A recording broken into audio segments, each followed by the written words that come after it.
Hey guys, and welcome back to my channel. So as you can see by the title of this video, this is a girls talk video. So I've got a nice cozy blanket here because I thought just make this a little bit more personal, more chill, just kind of more relaxing, I guess. So it's just us girls and possibly some guys if you're watching this. It's just us today. My fiance is out at the gym at the moment, so I just thought it was a perfect time just to kind of sit down with you all and just answer some questions and just talk about some topics that are like kind of considered like taboo, or people just don't want to talk about them because they just feel really awkward. So I just thought I would kind of break the ice, give you guys some words of wisdom, I guess. So I asked you guys on my Instagram story, I kind of told you guys about the video idea and just asked you guys to send in any questions that you may have. Today we're going to be talking about topics like sex, periods, relationships, boys, stress, anything along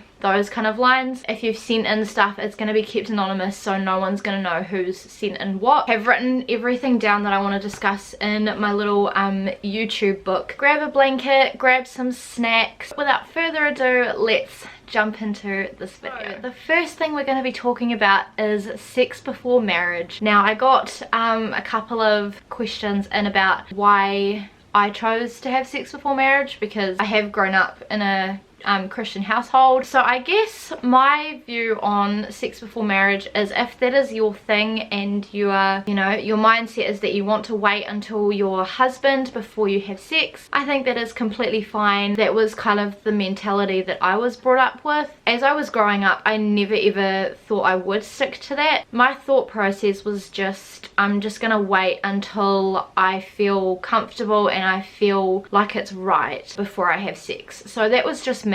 I know a lot of girls that are religious who are waiting till marriage to have sex, and I completely respect that. And I have a lot of friends who have already had sex and they are not religious in any shape or form. So I think either is fine. It's just really what you believe is right. How to get along with your in-laws, I think it's kind of a hard one, because I feel like there's either people that you're definitely going to get along with, and then there are people that you're just not going to, no matter how hard you try. So I think just try your best to get to know your boyfriend or your girlfriend's parents. Just kind of see what type of people they are. You won't always see eye to eye, but I think just talking with them and maybe, I don't know, going out and doing something fun, like whether you're going out fishing or go out and get your nails done or go shopping, just spend some quality time with your in-laws, and I think that will definitely help, and it will help to build the bond. If you don't get along with your in-laws, it's normal, not really much that you can do to change that, because I feel like if you really love your partner and you really want to be a part of their family, then just kind of try hard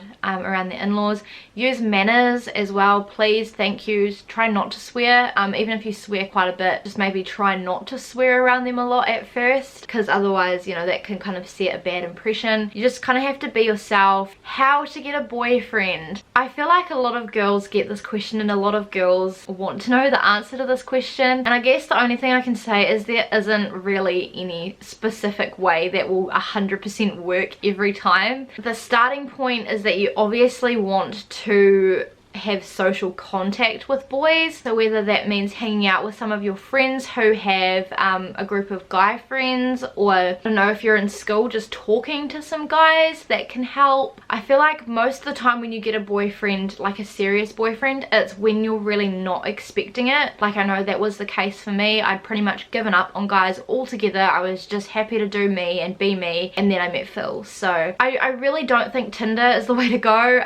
That's just me, and I have friends that have found their partner on Tinder, but for me, I just feel like it's safer just if you meet someone in person, because you can't 100% always tell that people are who they say they are online. A lot of the time, like, you'll have friends that are friends with people who are friends with people who are friends with people. So kind of just try and make friends with everybody, so then you get to go to everybody's like separate social groups. That's a really great way of meeting people, and just meeting like friends in general, not just boys. Getting a boyfriend shouldn't be the be all and end all. Like, you should be able to be happy with who you are as a person, and usually boys follow after that. I really liked this next question, and that is how to approach your parents about contraception. So if you don't know what contraception is at all, contraception is basically just a way of protecting yourself against pregnancy or STDs or STIs, which are sexually transmitted diseases or sexually transmitted infections. If you are being sexually active, it is very, very important, if you are not trying to have a baby, to be put on some form of contraception. A lot of the time you don't actually need to talk to your parents about going on contraception, because I know when I went on the pill, I went on it for periods, so it was a completely different reason to being sexually active. I know that a lot of the time you can get it free from your school doctor or your school nurse, or I'm pretty sure you can get it from your GP normally, without your parents' permission. So if you do feel a little bit scared about telling your parents, you don't have to. If you do want to be open and honest with your parents, I would probably just sit them down and just have a mature conversation. Just say, hey, I really like this guy, we're thinking about being sexually intimate. I really would like to have some form of protection, because obviously you want to protect against pregnancy or protect against STIs and STDs, which I think your parents would be more understanding if you sat down and explained that to them, and that's why you want the contraception. I feel like they're more likely to help you out than just be like, nope, you're not being put on contraception. Because if they know that you're thinking about having sex, if you aren't put on contraception and you go and have sex, then there is more risk of pregnancy, which I think would be worse for your parents to hear about than you talking to them about contraception. So yeah, just be very mature. Don't complain and don't whinge if they say no. Just maybe say, you know, I respect your opinion, that's okay, could we maybe talk about this again in a couple of months time? Because that way I feel like if parents kind of sit on the idea for a little bit, they can kind of talk with each other and just come to a better agreement, I think. So now we're going to talk about insecurities. I got a question asking what my biggest insecurity is and how do you overcome insecurities. So I guess one of my insecurities is being short, because if you guys don't know, I am 5'3", which the way I got over that was firstly buying heels, because heels can really change the way you feel. Same with platform shoes, which happens to be a big trend right now, so that was just very convenient. The other insecurity that I have is my smile, because I have crooked teeth. I have always had crooked teeth. It's because I have overcrowding in my mouth. I always have ever since I was little. My parents did look at getting braces for me, but braces here in New Zealand are like grand, like they are so expensive, and my parents just didn't have the extra money to be able to do it, so that's fine. And the way I kind of got over that was just basically learning to love my smile. And it's so funny because my smile is like the one thing that I get the most compliments on, which is very ironic. So I kind of just started to listen to everybody else. So I think if you're insecure about something, the best thing that you can do is either work on it if you're really not happy with it. Like if you think that you need to lose weight and you're insecure about your weight, then my advice would just be to maybe just start with an exercise, or just do something that will make you feel better about it. Or if you're insecure about something that you can't change, just learn to love it. That's probably the easiest thing. People that are your true friends and true partners will love you no matter what you look like, and they won't see your flaws as flaws. And I guess another thing I was insecure about was my birthmark. So I don't know if I've actually mentioned this before on my channel. When I was little, I had like a big birthmark on my arm. Like it was really dark. It was growing with me, which is really bad because it means it can be cancerous. It was getting more hair on it, and I would always have people point at me and ask what it was, and I would have to explain that it was a birthmark, and people ask, oh, how did you get that? It's like, well, you're born with it, you can't really do anything about it. I ended up getting that taken off surgically. So if you've ever seen, I don't know if you'll be able to see, if you've ever seen this scar on my arm, that is what my scar is from. One of my old workmates told me that I should just tell people I'm in a shark attack because it would be funnier, but that's what that's from. I mean, if it's something that's detrimental to your health and it's making you insecure, then please get it checked by a GP. Do girls get horny? Yes, we do. It is normal. This next question I really liked, because I feel like a lot of girls struggle with this. How to spice things up in a relationship, both romantically and sexually. So I feel like, yeah, I feel like this is quite a big question. I feel like a lot of girls will struggle with this, especially if you've been in a long-term relationship. So I think spicing things up romantically, I guess little surprises for your partner can be quite nice. Like if they've had a long day at work and, you know, they come home to a nice cooked meal and a glass of wine and a candle at dinner, I think that is really cute. Or you could completely do the opposite and just like, I don't know, just buy them something nice for them working really, really hard. Try a new activity that you've both never done. So whether that is rock climbing, whether that is go-karting, or paintball, or horse riding, or I don't know, just something that you guys have never done, or something that you really, really love doing but you just haven't done in a while, just so you can kind of bring back the spark and have a bit of a laugh. I don't know, go out for dinner, go out for drinks, but just the two of you. Don't go into like a big group, just go the two of you so that you can spend some more time together. Sexually is a bit of a harder one. I guess my advice would be maybe try a different position than what you normally do, because with different positions you can feel different things. I know that a lot of girls like to use toys to help with sex, so if that's something that you haven't tried that you maybe want to try, then you can. I've heard also watching porn before having sex can sometimes improve the quality of it, or maybe just having sex in a place you've never had sex before, whether that's around your house or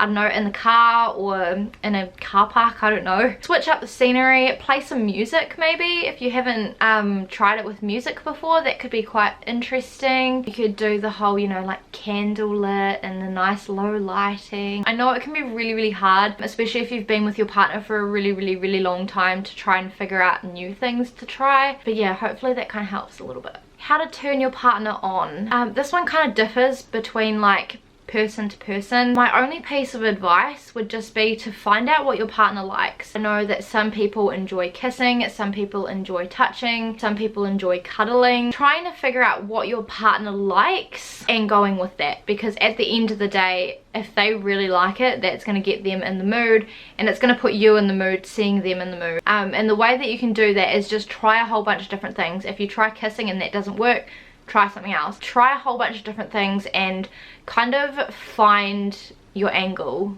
I guess. So I also got a question about how often people should be having sex and like the best time to have sex. A lot of these answers will differ from person to person. I don't really think there is a best or worst time to have sex. I just feel like whenever you and your partner are both comfortable to have sex, then it is right to have sex. And how often, again, depends from person to person. If you are someone who thinks once a day is normal, if you're someone who thinks, you know, twice a week is normal, 3 times, 4 times, 5 times a week, I don't know, once every couple of weeks, just go with what you feel is normal. All I'm going to say is listen to your body. If your body is telling you that it is sore in the downstairs region and your partner is quite sore, then that is probably how much your limit is. Yeah, there isn't really a set normal or not normal. How many times do you need to have sex to get pregnant? Once. If you have sex without any protection, or sometimes even with protection, if you have had your period, you can create life. Sometimes even if you have sex and your body is transitioning from being a child to a woman, sometimes if you have sex, that month could be the month that you start your period. So you literally just need to have sex once to get pregnant. But obviously if you don't want to get pregnant, then contraception is your best friend. And I guess along with that, yes, you can get pregnant on the first time. A lot of girls do not think you can get pregnant on the first time, and a lot of guys will tell you this. If they tell you this, they are lying, and they are just saying what you want to hear so that they can sleep with you. So now we're going to talk a little bit about condoms, which if you don't know again what a condom is, it is a form of contraception. I guess we'll start with sizes. So how to know what size is right for you. Now I actually googled this because I wasn't actually sure, because I've never researched this myself. So I'm going to tell you what Auntie Google says. So you've got 2 steps here. The first one says to measure the length from the base of the penis where the penis meets the pelvis to the end of the tip.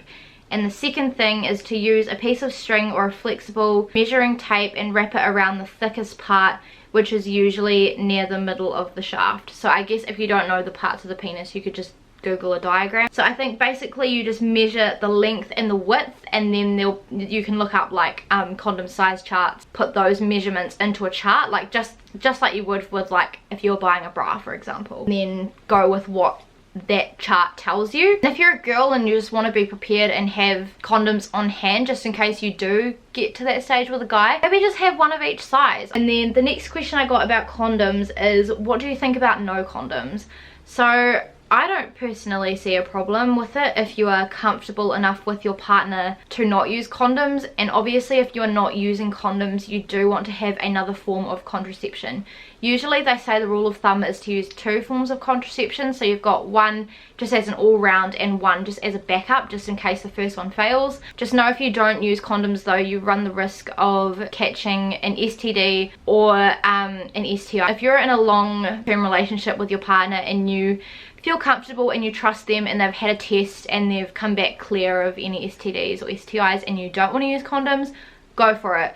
If you are with someone and you really don't care whether they have had STDs or STIs or not and you don't want to use a condom, go for it. Although I probably wouldn't advise against that, but it just depends on who you are as a person and what you value. So I got one about families' opinions on sex. Okay, this is a kind of hard one because I want to be able to say that it doesn't really matter what your family say and you have to go with what you feel is right. But then I think if you're really young and you're wanting to have sex and your family says no, then listen to what your family is telling you, because they definitely know a lot more about sex than you will at a young age. And I got a question about like, what do my family think about me having sex, because obviously I was raised in a Christian home, so my parents' view was always, oh, wait till marriage to have sex. Like, because when I first wanted to stay around at Phil's house, they kind of assumed I was going to have sex, which actually wasn't the case. So they were obviously quite against it. They really softened up when they actually let me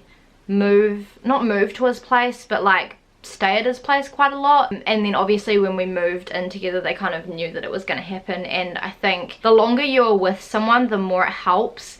Like, if your family is really anti you having sex and you really want to have sex, then I'm just gonna say do what you think is right. But again, if you're really young, I would say listen to what your family is saying. If you're over the age of 18, which is a legal adult here in New Zealand, I would say you can do whatever you want, because obviously you're an adult, you don't need your parents' permission for anything. If your parents really don't care and you want to have sex, then go for it. Like, at the end of the day, it's your body, not your parents, but your parents are there to protect you and to keep you safe. Does dick size matter? No.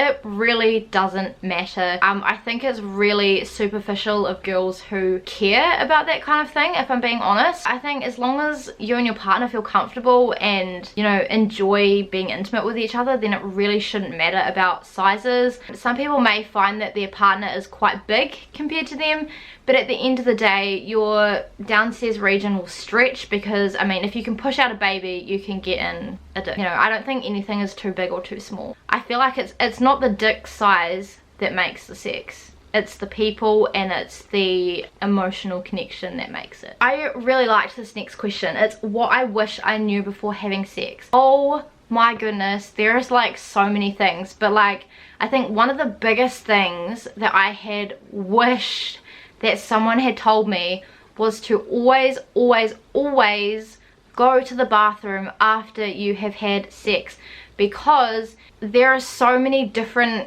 I don't want to say chemicals because it's not the right word, but there are so many like different bacterias that are exchanged during sex, that if you sleep with all of that inside you, it can get infected, and that's how you end up getting UTIs. So UTIs are urinary tract infections, which a lot of the time are caused from sex. And when I first started having sex, I had so many of them, and it got to the point where like I would have one maybe once every month. And if you have more than 3 in 3 months, the chemist actually stops giving you the medication that you need over the counter, and they'll actually make you go and see your GP. And that happened to me, and I had to go to the GP, and I think one time I even went to the hospital because I couldn't get into my GP, and I was just in so much pain. Every time I've gone to the bathroom after knowing that, I haven't had one. So yeah, please always go to the bathroom and clean up. Sex isn't the be all and end all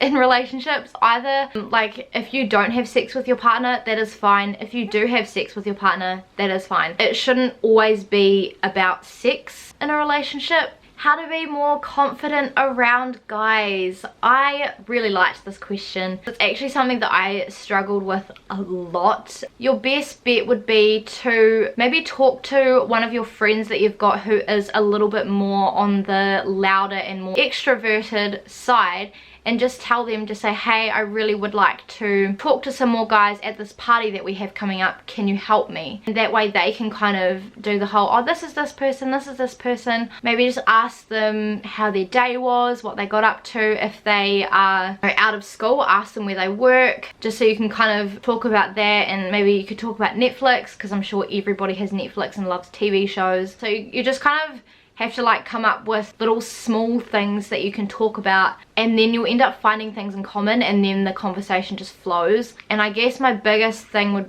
be to fake it until you make it, and if you need to, just create an alter ego that your alter ego can do all the talking, and if they embarrass themselves, then it's not you, it's your alter ego. Use your friends to help you if you're a little bit shy and you do struggle with talking to guys. And smile. Guys love it when girls smile. I mean, offer to buy someone a drink if you're at a bar, or take charge as a woman. Take charge. So I got a couple of questions about stress as well, which I thought was really good, so I just wanted to touch on those as well. So I got one saying, in school, when you were stressed or down, what did you do to relax or de-stress? So I think the biggest thing is to take a break from what you are stressing about, so usually that is schoolwork, and do a hobby that you really enjoy. My hobby obviously was YouTube, and I really loved music, and I really love art. So I would always either film or edit videos, I would draw, I would listen to music, and just kind of take my head out of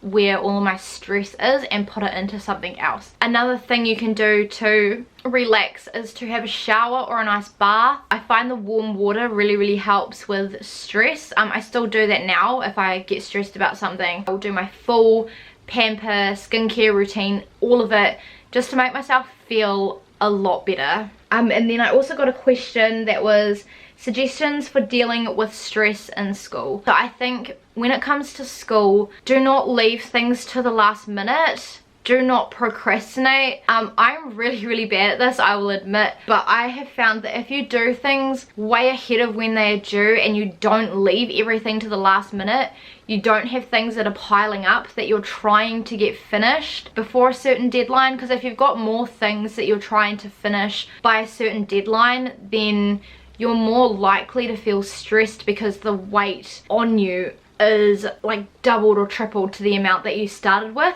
And I guess if you're stressed about a test, probably the best thing you can do is just to make sure that you study hard, and that you're well prepared, and that you literally are as prepared as you can be for it. Because at the end of the day, you can only do your best and nothing else. Do the thing that is making you stressed and break. So don't do it for like hours and hours and hours on end. Just set yourself realistic time limits. That way you're spacing yourself out. You're still getting your stuff done, but you're also breaking up your stress. I know there are like essential oils and stuff that can really help with stress. So maybe just popping some of those in if you're feeling especially stressed, or maybe just listening to calming music while you're studying or while you're stressed. And I've heard meditation is also really good for stress. Have I tried moon/menstrual cups and my thoughts on them? So no, I haven't actually tried them. So if you're not sure what moon cups or menstrual cups are, they're just like a little like reusable, I want to say plug, but that really doesn't sound right. It's a reusable form of sanitary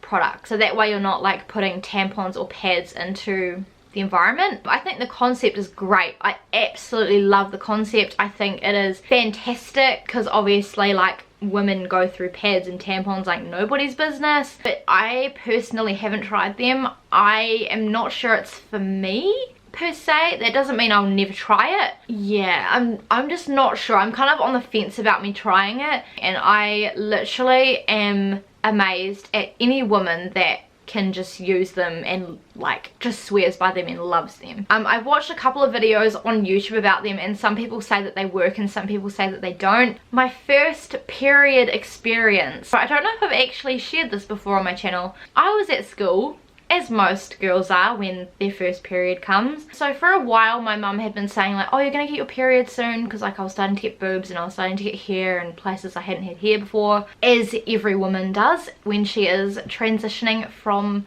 a child to a woman. And I just kind of brushed it off. I was like, nah, it won't happen. Like, I was pretty much in denial that I was ever gonna get my period, to be honest. So one day I was at school, I did the whole school day as normal, didn't feel a thing, and then I got home and went to the bathroom and realized my period had started. It wasn't a lot of blood, it was a little bit, but not a lot. It had obviously gone through onto my shorts because I was not prepared. I was too scared to tell my mum that day, and she kept telling me like, it's fine, just tell me when it happens, because I got mine when I was a week before I turned 12, so I was really young, and I just didn't want to talk about any of that kind of stuff. I didn't even want to wear a bra at this stage, so I was like, no, I'm just not gonna tell. And then I was watching, I think I was watching X Factor, and then every time it went to an advert, I was like, alright, the next adverts I'm gonna tell my mum that I got my period. And then the advert would come and I'd get like really hot and sweaty, and I'd just feel really sick, and I'm like, oh, I'll just wait till the next advert. And then that kept happening. I was like, oh, I'll wait till the next advert. Literally like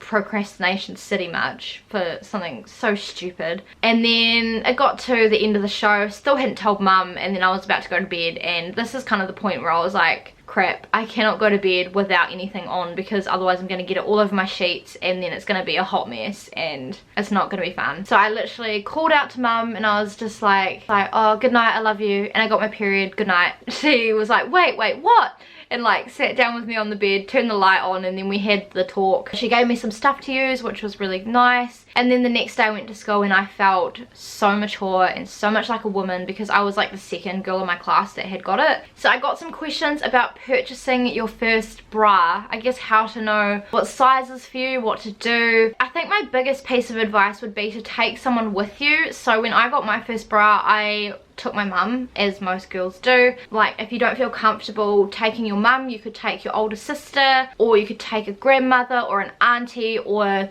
like an older friend that you feel comfortable with, or maybe even like your friend and your friend's mum if your friend is like quite young. And usually if you go into a store, you can just talk to one of the ladies there and just say, hey, I haven't ever had a bra before, I'm not really too sure what size I am. And a lot of the time the salespeople will help you, and a lot of the time they can just take one look at your chest and know exactly what size you are. And it is really important to wear the right bra as well, because otherwise you can get back problems. I haven't actually ever been fitted, and it's something that I really want to get onto this year, because I think it is really important. With bras, obviously you have your letter and you have your number. So your letter is your cup size and your number is like the band size, like around your actual torso. So that's kind of why it can get so confusing, because you've got to have your cup size and your band size. They won't come into the changing rooms and like watch you try it on and make sure they've got it right and all that. They'll just kind of let you do your thing. The last kind of question, advice